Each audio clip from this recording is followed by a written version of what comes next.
Hey everybody, and welcome back to what is indeed a legitimate challenge run, not just because I'm using Blue Baby. In the Binding of Isaac, now you might be wondering, you're looking at the challenge name and you're like, Ryan, what is Namaztak or Namaztak? I actually do not know the exact pronunciation. Well, that is actually a YouTuber who does the breaking of Isaac style content, and what I mean by that is that it's content that is about exploiting mechanics of the Binding of Isaac, or at least giving you tips in the Binding of Isaac, because, exploiting mechanics kind of sounds like you're doing things in a cheesy way. Anyway, he's a YouTuber who makes Binding of Isaac related content, and he showed me, well, he didn't actively show me, but I watched one of his tip videos that I saw on the Binding of Isaac subreddit. And we are definitely going to take a little gish here. And there was a tip in it that I wanted to try out. It inspired my own challenge run. So, ever the egotistical asshole, this challenge run is of my own devising. And I'm just going to call it Namaztak. And I'm not going to explain just yet what makes this run interesting. But I will put out the list of items that we have. We have the Polaroid, which I've given myself via a deck of cards, which will give us permanent Polaroid invincibility, of course. We have the Relic, which the reasons for that are probably pretty obvious, as Blue Baby. And we have Blood Rights, and that's the only thing, or the only things that I've given myself over the course of this run, and I'm getting exceptionally lucky with Spirit Heart drops here, even with that golden chest only giving us one Spirit Heart. That's pretty important. Now you will see the value of this run, assuming this works. So and of course it just did right there. The tip that I saw in the video was basically just like, all the other ones were like in-depth mechanics explanations of how things work. This tip was just like, Blood Rights plus permanent Polaroid invincibility is really good, use it. So, I inspired or, came up with the run basically built on that principle, and we'll see how this works out. Now, initially I was like, maybe we should do this with the Miter and the Relic just to give us more Spirit Hearts, because of course Blood Rights does hurt us every time we use it, but with permanent Polaroid invincibility, it won't hurt us that much. It'll hurt us for half of a heart, and then it'll do a ton of damage to enemies, which is fantastic for us, obviously. I will definitely take the quarter as well. But if you're not familiar with Blood Rights, because I never pick it up, the way that it works is basically, it's kind of like a Necronomicon that takes damage, or does damage to enemies every time you use it, but it also deals half a heart of damage to yourself. So, in our current state, it's going to be exceptionally powerful on these early bosses. I don't know how this is going to work out for us in the late game. You could also call this run, I guess, if you were a, trying to go with more Northern Lion-esque tropes, you could probably call this run, like, new appreciation for Blood Rights. So, I'm just trying to show off an interesting mechanic and also give, a little bit of props to this Binding of Isaac YouTuber, who is not BizSnap for once. No offense meant to BizSnap by any stretch of the imagination, but, it's nice to spread the love around a little bit as well. So, go check out youtube.com/Namaztak, and I will put the, link to his channel in the video description below. At the very least, go watch his Binding of Isaac tip videos. Even if you are smarter than me at the Binding of Isaac, it is worth checking those out. They're like 3 minutes long each, and they will teach you things that I guarantee, at least one thing that you do not know about the Binding of Isaac, you will learn through those videos. Unless you are, Namaztak, in which case, unless you forgot something, you're probably going to be pretty much up to date on what's going on. In any case, I'm interested to see how this run works out. It might not seem like it, but initially my reaction here is to assume that we're already a little bit overpowered. Hopefully that doesn't end up being the case. Hopefully we have some kind of intrigue ahead of us. But, as you can see, basically just being able to spam a Necronomicon for the cost of a single half red heart is a very nice trade for me. There's no items that are off limits. If we get a mom's knife, so be it. We can't take the nail. That's the only thing. And you know what? I really don't want to take Rage for 3 Spirit Hearts. This is oh my god, I forgot his name. BizSnap would be very proud of me for this decision, because normally I'd be like, oh, Rage, yeah, absolutely, but in this situation I don't want to do it, because when it comes to really difficult enemies, i.e., bosses that we'll face later, I'm not even going to be using my tears to do very much damage to them at all. I'm just going to be using, my existing health and leveraging that. Now, we will definitely go to our shop here, and we'll absolutely buy the Spirit Heart, and we'll buy the key, and then we'll see what's going on with this coin purse. We got 2 of the same kinds of pills, 2 pairs. One is a teleportation, which is taking me directly to Little Chub, which is, I mentioned this in, like, the last video, I think, but, whenever I have a Blue Baby run, it seems customary that we'll get Little Chad as well. Obviously, not my favorite, familiar to be getting. Literally any other familiar would be better in the situation, but we got to deal with the cards that were dealt, and it didn't really cost us too much to go through that boss regardless, so I'm okay with it. We also get Quad Shot. This is already shaping up to be a pretty remarkable run. Now I'm like, well, we should have fucking taken Rage. Is that proper English? Excuse me, I grew up in a rural area, so, my Queen's English is not necessarily as good as I would like it to be most of the time. I put on a good facade, even with that sentence directly.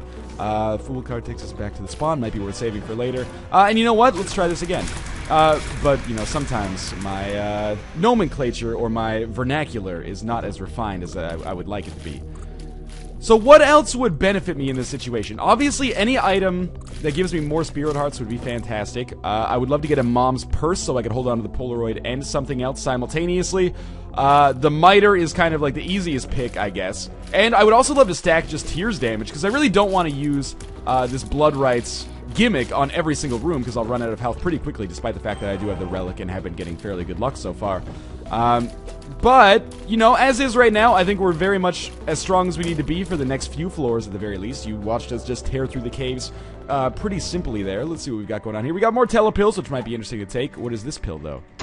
Range down. Probably not worth sticking with that. Let's telepills, you never know. Maybe we got to the second secret room where we'll play this one time. I was really hoping that would pay out with something, but, you know, there's always a risk that it'll just pay out with a trinket anyway, which we can't even take. And if it's the tick, it might actually damage us more than it's worth. Anyway, I'm taking the full card with me. It's not the greatest item, or not the greatest card for us to have, but it could secure us a deal with the devil on the mom boss fight. I don't really want to give up my health, because the health allows me to do so much damage that, you know, if I give up 3 spirit hearts, that's effectively 6 bosses that I could kill. So that's a lot of value that I'm giving up to get an item, so it would have to be really amazing. It would have to be basically a mom's knife in this situation. I don't even know if I'd do it for Spirit of the Night or Brimstone. I'd probably do it for Brimstone, although quad shot Brimstone, not really that good. Anyway, what was the other part that I was going to mention? I would almost love to just fight Krampus, actually, in the deal with the devil. Pick up the lump of coal for basically 0 cost to myself, because it would basically be half of a blue heart or a spirit heart that I would offer up to the altar of Krampus in that situation. I think it would be really effective. Now, we could also try to be really smart or clever dudes. Not smart, I guess, in this situation. Clever is a better word. And, like, play the blood bank once, and then try to play it as many times as is humanly possible to try to get, like, a blood bag. But the, like, positive upshot of that is so bad. We get half of a spirit heart on top of the spirit heart that we lost, so we get 1 spirit heart total, as well as a speed upgrade. Is that worth potentially losing a whole spirit heart, 2 spirit hearts, etc., etc.? Absolutely not, especially, again, when each of these spirit hearts represents, you know, 2 bosses worth of damage that we can do. So, I'm gonna play a little bit differently than I often do, and we'll see how that works out for me. I'm interested to know, I guess we'll find out soon enough, whether or not the blood rights actually costs us 1 heart once we get down to the deal with the devil, or sorry, once we get down to the womb and utero, or if it still only costs us a half heart. Because if it still only costs us a half heart, that's actually really valuable. If there's a room where I'm, like, guaranteed to take damage, I might as well just clear out the room for a half spirit heart by using blood rights. If it's 1 spirit heart, maybe it's best for me to just, you know, try to take my crack at it regardless. D20 we're not going to be able to use, obviously. I was just seeing if maybe there's something I wanted to reroll there. But, you know, I appreciate the thought. It's the thought that counts, game, so it's nice of you nonetheless. We will fight our boss right away, just because there's nothing really preventing us from doing so, and it should be very easy for us, given the mechanic that we are abusing. There is our shop as well. It's gonna be Peep. Alright, well, I'm gonna enjoy this. I promise you that. We might actually have to use 2 spirit hearts to kill this guy. Yeah, we will. At some point there, Jesus Juice gives us extra damage. It's like plus 0.5 damage. And our shop gives us the pact. This would only cost us 1 spirit heart to get the pact, so I am gonna get it. And, you know, fuck the forget me now for now. I always forget, if you have, like, permanent Polaroid invincibility, do you still lose the damage that you take for, or do you still lose the health that you take for, yeah, I will buy a key. I would love to be able to buy the blue candle, but blood rights is working out very well for us, of course, as well. So let's run through a situation. If you have permanent Polaroid invincibility, do you still take damage if you pick up a deal with the devil? I think the answer is yes, but I'm not 100% sure. If it's no, I should abuse that mechanic a lot more often. And everybody right now in the comments is like, yes, that's what we've been telling you for 100 years, probably. Anyway, I was going to take damage on that room, so I decided, you know what, if we're going to take damage, we might as well make it a Pyrrhic victory and destroy all the enemies to take a little... or destroy all the enemies, but also take a little damage ourselves. That is a Tears plus HP upgrade, and you know what?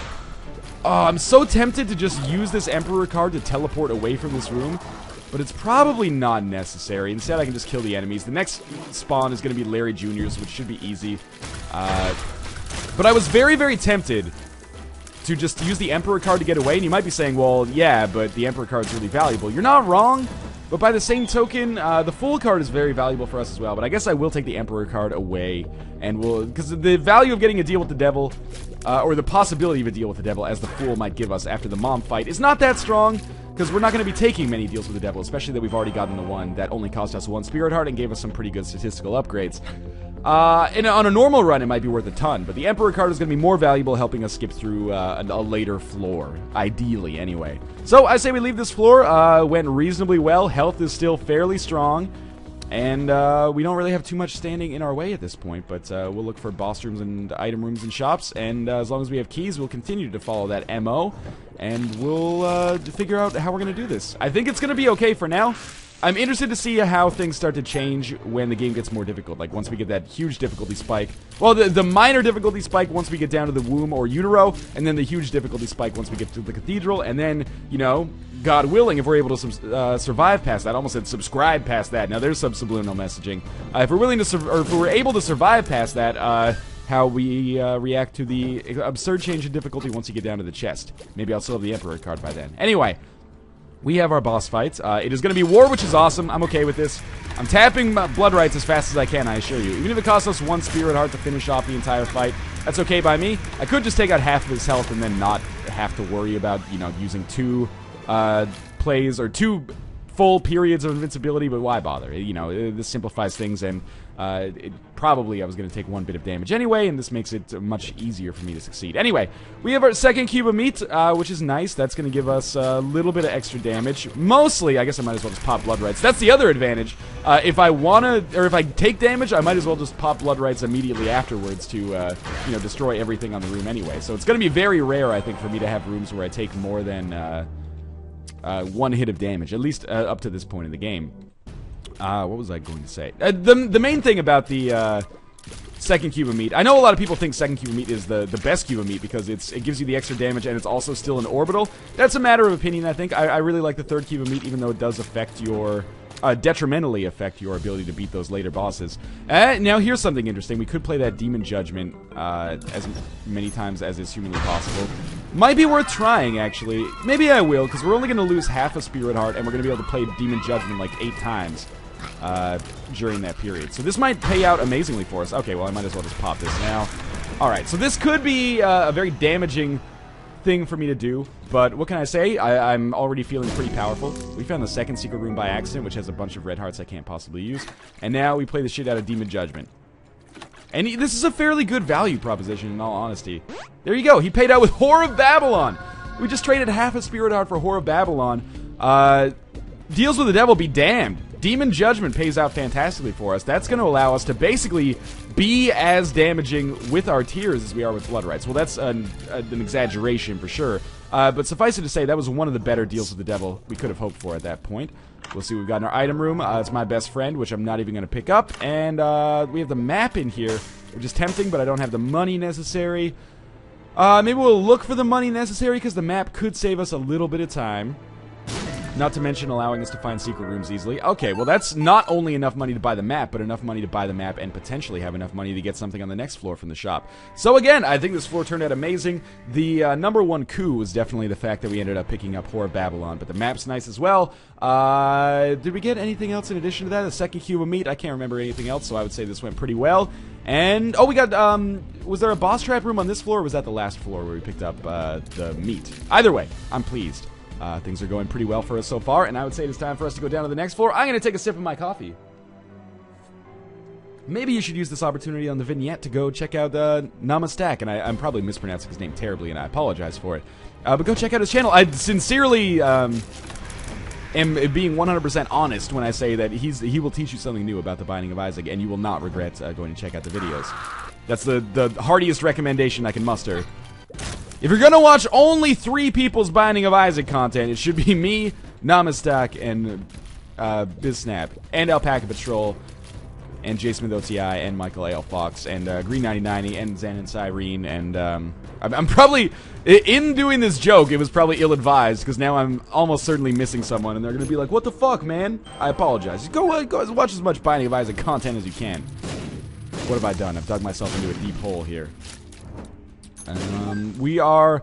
I mean, we're looking for item rooms, yes. We're looking for boss rooms, yes. But primarily, I guess I'm just kind of looking for keys at this point now. On Necropolis, I have taken more damage than I'm comfortable with. I mean, I guess any damage is more damage than I'm comfortable with, but I've lost more Spirit Hearts than I would like. There's got to be, like, a more accurate way to just have that sentence work. I've lost Spirit Hearts and I didn't want to. It kind of lacks some of that the visceral punch, though. I'm tempted to go to fight Mom right away, because we can probably kill her in a single Blood Rights proc play. I don't know what the correct phrasing on this is. And then we can just leave the floor and feel reasonably good about things. There we go. We got very lucky to not take damage there. I found myself between a rock and a hard place many times. Good news, we have another boss trap room. No matter what we get here, I'm going to be happy to go inside. Although, if we wanted to be real clever, again, we could wait until we've gone to the item room in the shop, if we get keys for them, and then come in here and take the item and teleport immediately to the boss with the Emperor card. But hey, this is actually beautiful for us. Just watch out for the... okay, well, that was silly of me. I wonder if we can kill the second boss like this, too. No, we can get pretty close, though. I'm not going to waste another half Spirit Heart if I can avoid it. So we have a trinket that I don't want, a tarot card that I might want, and I already picked up the Spirit Heart and lost half of it by getting hit, but then using Blood Rights. And we have a key, which is probably the most important part of this whole ordeal here. So, we didn't get anything else from the drop. That's like it's a range down pill. I was hoping it was a teleport. High Priestess, interesting, but I want to roll with the Emperor card instead, and we can't really do anything with those other things. So, let's just get out of here. That was an overall a positive room. Not as positive as I would have liked, maybe, but we're fine. Again, that Whore of Babylon pickup is insanely lucky for us. I can't stress that enough. That is another Spirit Heart. It makes me feel a lot better about this whole situation. And I'm getting a little concerned because we've kind of been in every direction but one, and we only have one key, so I'm thinking this is going to be exclusively probably oh, the item room is right there. It's probably going to be an exclusively item room run, which is okay because we get the dead bird, which is fine. And we might as well shoot all this stuff in here. Just to make sure, you know, if there's a nickel hiding somewhere, we can pick it up and then maybe have a better chance to go to the shop. I am going to try to go to the shop regardless because if we're able to get a compass or something in there, obviously map plus compass is an age-old combination of great effectiveness. And there's another key for us. We'll probably use that on the shop regardless. The shop's right there. Thank you to the Little Gish Slow here, by the way. It's pretty rare to get Little Gish just randomly in an item room. And we have Mom's Purse. Okay. So if we can just get one more penny, I can take 2 trinkets with me. We'll probably get a Polaroid from the Mom fight. Actually, you know what? I can go back and pick up that Ace of Spades. We need... Oh, there's our penny. Good. I can go back and pick up Ace of Spades and we can get more bicycle cards. Or, you know, playing cards, I guess is the actual term for them. Which would be fine. I'm totally cool with that. So... I'd say this is going to be a decent purchase, and then, you know, to a certain extent, everything has turned out, or come up Millhouse on this run. We've had a lot of very good luck that you probably, like, could not bank on getting for the most part, but it's worked out very well for us, so we'll, you know, get ready to leave, head down to the next floor, and I expect that the Mom fight will go very easily. If we get more playing card drops, that's fantastic as well. Now, the important thing, I suppose, is just make sure to not accidentally... pick up the tick and, like, lose the Polaroid somehow, or pick up 2 Polaroids and, you know, leave the Ace of Spades. Maybe 2 Polaroids does carry, like, an invincibility buff. I don't know. It seems doubtful. This is the way to the boss room, if I remember correctly. It is indeed. Okay. So, I will probably just use Blood Rights to take out Mom as soon as possible, but I kind of want to see if I can do it without taking damage instead. Because, you know, our Spirit Hearts are kind of valuable at this point. So if I can avoid taking damage, that's fine. If I take damage, well then Blood Rights is a nice little bonus. Oh, there we go. We killed her in like 1 hit. And we got an HP upgrade for it, so it's all good. So, you know, we can't even pick up the second Polaroid, which I did not realize. Down to the next floor. If it's an XL floor, I may pop the Emperor card. But it's not, so ignore me. Disregard this. I suck cocks, as the internet would say. That's a C-O-X, not a C-O-C-K-S. Tested my spelling there. 2 of Spades doubles our keys, so that will give us 2 keys. I mostly popped that straight away because I wanted to make sure that I held on to the Emperor card. We're going to look around. You know, we got a lot of stuff down here that interests us. The secret room is something that might pay out with something exceptionally valuable. You never know. And mostly, I can see where all the dead ends are, so I'm hoping that the boss room is not in the top left, even though that is almost certainly the most likely situation. And we'll check all of the terminals down here just to see if we can maybe get a little lucky and find the boss as soon as possible. It's the womb. A little easier than Utero, but, you know, it doesn't hurt to finish the floor as quickly as possible. This should be fairly easy. I can stay out of range of this doppelganger, I think, just by firing my quad shot straight. Oh, I walked right into him like a ding-dong. That's fine. And I still need to test whether or not you take half a heart or a full heart of damage every time that you use blood rights down here. So now there's probably only one, maybe two locations where the boss room can be, but it's almost certainly got to be in the upper left there. There's like an 80% chance, I would say. So next time I get the chance to use blood rights, maybe on this boss fight, especially if we're against death, I will just pop the blood rights ASAP and see how many hearts it takes out of me. If it only takes half a heart, that is exceptionally valuable down here when everything else does full damage to me. Where one full heart of damage to me, I should say. So that was not where we needed to be. Fighting a lot of Diglets, which is okay. Not as difficult as one might expect. Oh, that was really bad. Didn't get a chance to use blood rights proactively there. And we're starting to lose some health, which is making me feel a little bit uncomfortable with the whole situation. That's okay. And you know, there's a slippery slope when you have this, like, blood rights permanent Polaroid invincibility, and that is that I'm extraordinarily tempted to just use blood rights on every room where I'm like, oh, this looks kind of tricky. My immediate reaction is just like, yeah, use blood rights. For half a spirit heart, you can finish it off. But that is going to be probably damaging. Oh, I can't remember if I used that first or not. Anyway, it's going to be damaging thinking for me to have. You know what? Skolex doesn't even deserve half or one full spirit heart of mine here. Instead, we will just kill him the old-fashioned way. Watch me. Yep, I was going to say watch me take damage then. Whatever. We get a Tears upgrade. It is down to the next floor. And we're slowly losing health. Frightens me more than I would ever want you to know. Because I don't want you to worry about me, Mom. The collective moms of the internet. Collective mom spaghetti of the internet. But very soon, we will know how things are going to shake out for us. I think we kind of need faster spirit heart drops, which is unlikely. And you know what? For one more bomb, why don't we check and see if Mom's heart is down here? That'll save us a little bit of time. Ah, it's the arcade. I don't like that, actually. It could be interesting for us, but I think it's also a terrible decision for us to actually pursue that. Now, the fact that I have not taken damage is kind of blowing my mind here. There we go. We got a bomb out of that, and we'll just fight our way through this room here. This is a room that I would have been happy to permanently skip over, but I don't want to use another 2 bombs to make it happen. It should be fairly easy to kill these dudes, especially if he pops up right in front of me. Oh, on the other side of the map, same difference, really. Okay, so the entire bottom half of the map is clear. Now, it's looking like the boss is probably going to be in the top left, but we'll check the top right just because we're here. I think it's a smart decision. Nope, be a little cautious. I can't afford to take damage against these guys, obviously.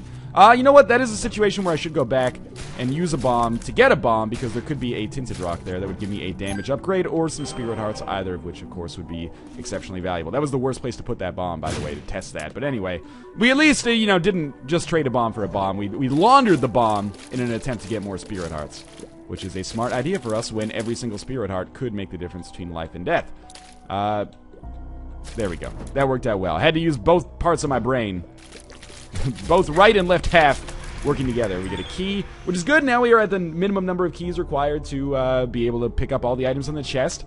Whether or not we get to the chest, you know what? It actually seems pretty likely, because if we beat Mom's heart, which, again, seems pretty likely given the damage that we're doing and the kind of intangibles that we have at our disposal. Let's take this. It can't be telepills, right? Tears up. Fantastic. If we beat Mom's heart, then I immediately pop the Emperor card, go blood right spam the shit out of Isaac. So it should be pretty possible for us to get to the cathedral. Or sorry, for us to get to the chest. Now, it's just a matter of what we do with it, I guess. Now, there is a judgment in here, and for 15 cents, we can play this judgment. White boy, play this funky judgment right. If we make it like that, okay. Now, just don't walk on the spikes. This is the most important part of this whole ordeal. This whole thing is probably for the benefit of picking up a single Spirit Heart. So, yes, there we go. If we don't walk on the spikes, it was worth it. So it was worth it, even though we spent a bomb and 4 cents to make it happen. That's not so bad. Kind of wish you paid out with something else on the way to paying out with an HP upgrade, but that's fine. HP upgrade's still pretty valuable as Blue Baby, especially when we have this Blood Rights ability. Right, this guy's not going to be killable the old-fashioned way. And he also has a triple shot. So you know what? Let's just not F around too much here. We'll use this. Do we know what this does? This is telepills. That is scary. I would much rather just have the Emperor card. So, first things first, we're going to take out the lasers, And how am I going to do this is the real question, I guess. I'm not going to use Blood Rights until I get hit. I think that is the smart way to play this. It's probably the smart way to play it even from the early game, but since I didn't start with amazing damage as Blue Baby until I got, you know, Whore of Babylon and the Pact, etc., it was kind of just fun to embrace the novelty of using Blood Rights to kill all the enemies. But in this situation, I think it's better to play a little bit defensively. It's almost like a mutually assured destruction type situation, where it's like, if you hit me, you're dead, motherfucker. I'll have you know I'm a confirmed Isaac mom killer I'm a confirmed Isaac Seal with over 300 confirmed mom kills. Okay, so up to the next floor, we will pop the Emperor card straight away. Unless, maybe it's in my best interest to save the Emperor card and pop it against, pop it on the chest instead, which will, okay, well, you did this to yourselves, didn't you? Pop it on the chest where it will save me a lot of time. Pop it on the chest, the Northern Lion story, but maybe this is in our best interest. This is how we should play it. I don't know. I'm just spitballing here. I hate this layout because there's so little opportunity for me to dodge, but also the angel fetuses will accidentally kill themselves. I got hit there because I'm an idiot, but we're also going to plow through the Widow super quickly here. Plow through the Widow, pop it on the chest. What am I talking about? Alright, run away. This might be the corridor where we find the boss room, and if we can at least save a little... Oh, that's so tempting. If we can save a little bit of health, then I'm going to be so happy. Because, you know, we probably only need 4 or 5 Spirit Hearts to take out Blue Baby with Blood Rights. That's maybe a liberal estimate. Maybe we even need less than that. And I'm very tempted to play this Demon Judgment, but, you know, I'm just not in a position where I think that's the smart idea right now, even though it did pay out for us earlier. So this is obviously not the right way. It's disappointing. Oh, man, that is tempting.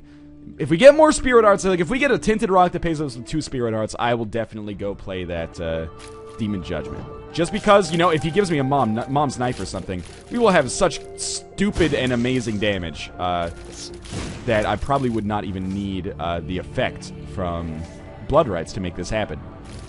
So that is a Curse Room. I realize that I've forsaken my newfound love of Curse Rooms on this run, and I apologize for that, but that's, you know, how it kind of works sometimes when you have Blue Baby. You're like, you don't want to go to every single Curse Room. That could be more trouble than it's worth. Okay, so obviously this is a room where I will be using Blood Rights. No Spirit Heart there. We know exactly where the boss room has to be. And you know what? I think I've more or less broken even... Oh, alright. I've more or less broken even with health on this floor until just now. And now I'm going to try again to avoid using another Blood Rights, because the more health we save, the better our life is going to be. Death has got to be dead soon. Zombie is dead. That's very important. And I think we just killed him with one of our orbitals, believe it or not. That was really lucky, basically. Okay. Oh, get out of the way. Thank you. That was very close. There's another Spirit Heart. I feel a lot better about that now. If we get out of this room without taking damage, it'll be a fucking Christmas miracle. Now, just keep rolling. I apologize for the disjointed commentary right now, but I am focusing on not dying, which is important to me. One of my main core values in life, I would say. Now, let's see how this works. We got to get out of this room as fast as possible, but I'm going to avoid using Blood Rights until it is 100% necessary. The thing is, this might be a terrible decision. Maybe it's a smart idea to use Blood Rights offensively, because maybe we only take half a heart of damage versus 1 heart when we're actually hit. So it would actually be very proactive for us to use it this way. I don't know, though. We're doing a ton of damage. We're actually going to knock him down into a second state without getting hit, which is pretty remarkable. The Slow of Little Gish is doing some good stuff for us there. He's about half dead. We haven't been hit yet. Again, that's kind of it's Little Gish, our damage, via the Whore of Babylon and the Pact primarily. And also our orbitals blocking some shots. We're on the 3rd phase and have not used Blood Rights at all yet. And with this Emperor card, things are looking very good right now, I would say. Unfortunately, our spot kind of got blown up there. We can't stand there anymore. A few more hits. There we go. Now we'll use Blood Rights. And it's down to the next floor, and to be quite honest with you, I think we can do this right away. Speed upgrade. Ouija board, Abel, and Mom's Pad, and also the Devil card. Well, I can't use it. I would love to, believe me. We'll definitely pick up Abel. We'll pick up the speed upgrade. I'm going to ignore the Ouija board because I don't see how it could help me. You know, there's an off chance it could hurt me, though. And I say we just go immediately fight Blue Baby right now. And it looks like, you know, not only was this a fun run, but also reasonably well balanced. It's not over yet, though. It's worth noting. I took some damage, and Blood Rights did not do nearly as much damage to Blue Baby as I expected it would. it took him like half of a phase down, so we can't just spam blood rights and win this fight, I'm pretty sure. So instead, I'm going to have to do a little bit of dodging. It shouldn't be, like, this would not be a miraculous victory if I succeed. In fact, it might even be better, because Blood Rides doesn't do that much damage anymore, to just, whenever I get hit, go stand next to him and let the orbitals take him out. But I'll try to kill him with Blood Rides, just because it would be, you know, symbolic of the whole point of this run. So there we go. There's Blood Rides working its way through, and we've succeeded. So again, thank you to Namaztak, whose channel you will find in the video description below. Maybe I'll link one of his Isaac videos too, just to get give you guys a feel for what his content is like. Thank you to him for that inspiration for that challenge run. Thanks for the tips that I will use in future episodes. Hopefully, although let's be honest, I'll probably forget a lot of them. As always, thanks for watching. Thanks for your support in this episode. If you enjoyed it, thanks for suggesting your own challenge runs, and I promise I will do some eventually. And most importantly, thanks for watching. And if you enjoyed it, I will see you next time.